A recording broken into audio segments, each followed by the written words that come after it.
the BMW 7 Series has gained the prestigious title of South Africa's 2024 Car of the Year, marking a record 7th win for the German automaker. The high-end luxury brand emerged victorious in its class while also securing wins for BMW in 2 other categories. And joining us now to discuss this in a greater detail is senior motoring reporter for Business Day, Phuti Mpyane. Thank you so much for your time, Phuti, and for joining us in studio. I first want to find out who is voting and judging, because I want to find out the point of view. Is it the consumer? Is it the car enthusiast? Because a consumer can be a consumer without being a car enthusiast. Indeed.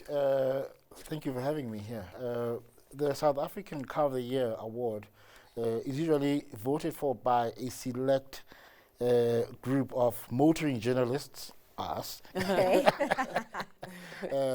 Obviously, there are other awards that focus on the consumer. Okay. But essentially, it is motoring journalists who put through about 80 cars through their paces to arrive at the eventual winner. So let's talk about what makes a car of the year according to motoring journalists. You know, cars are a very subjective topic, but from my perspective, a car of the year winner needs to essentially uplift the standard for the entire industry in terms of what is possible. The BMW series, for instance, which has won, now brings what we call is a mobile movie house, with a very large screen at the back, and you're able to stretch out. So essentially what that says is, this is possible. Other manufacturers can do, can say, this we can do. It also comes with technologies where it is able to turn itself and remember a parking remotely. This tells the industry, this is possible, this can be done.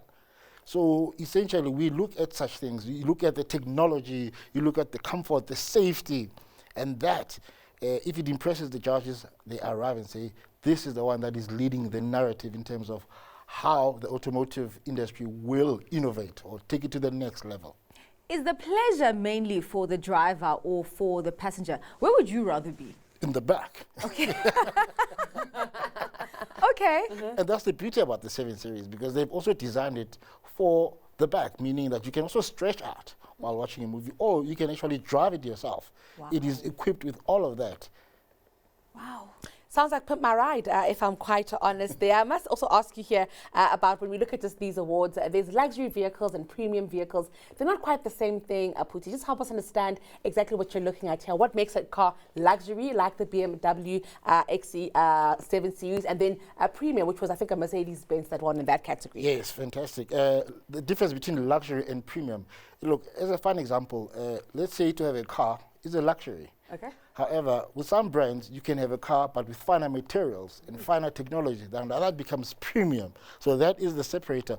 In the primary category, the Mercedes-Benz won, but in the same size of car, you have from brands like Renault, Peugeot, which are, we say, luxury, whereas Mercedes now takes it a notch above. You know, the leather materials, the digital suaveness of that makes it the premium aspect of it.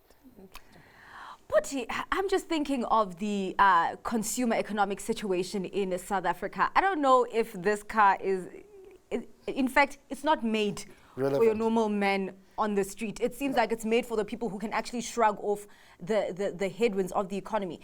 But now also with what you're saying in terms of what you pick out, will the normal vehicle that the normal South African consumer actually buys never actually qualify for these awards and to be a winner?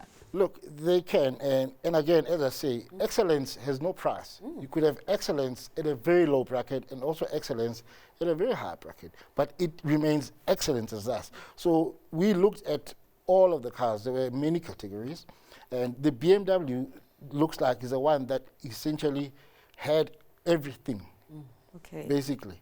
Yes, it's not a bakkie, but it had everything in terms of what we expect in terms of innovation, in terms of safety, luxury. Yes, small cars have won before in the past, especially from a value for money perspective.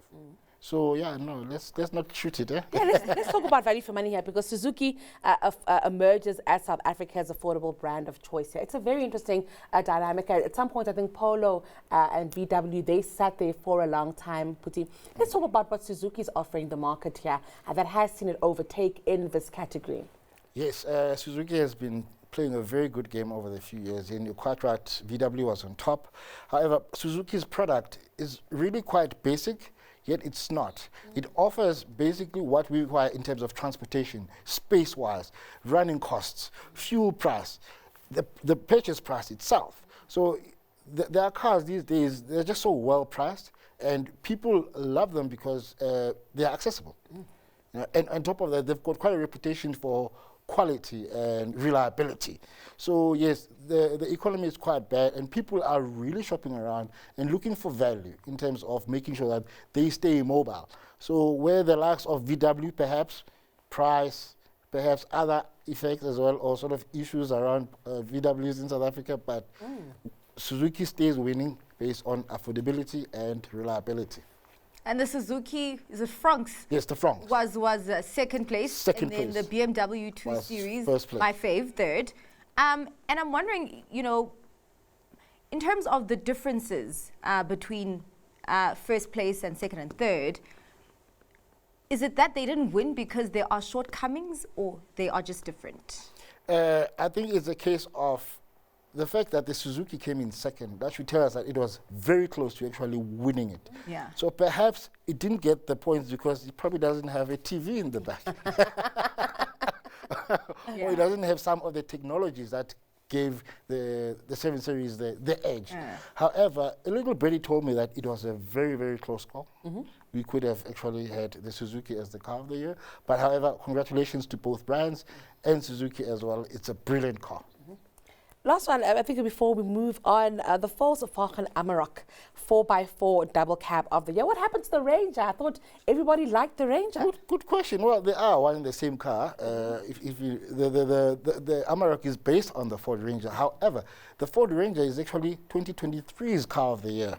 So it didn't qualify, whereas the Amarok was actually introduced in time to qualify for this year's competition. That is the reason why the Ford Ranger wasn't there.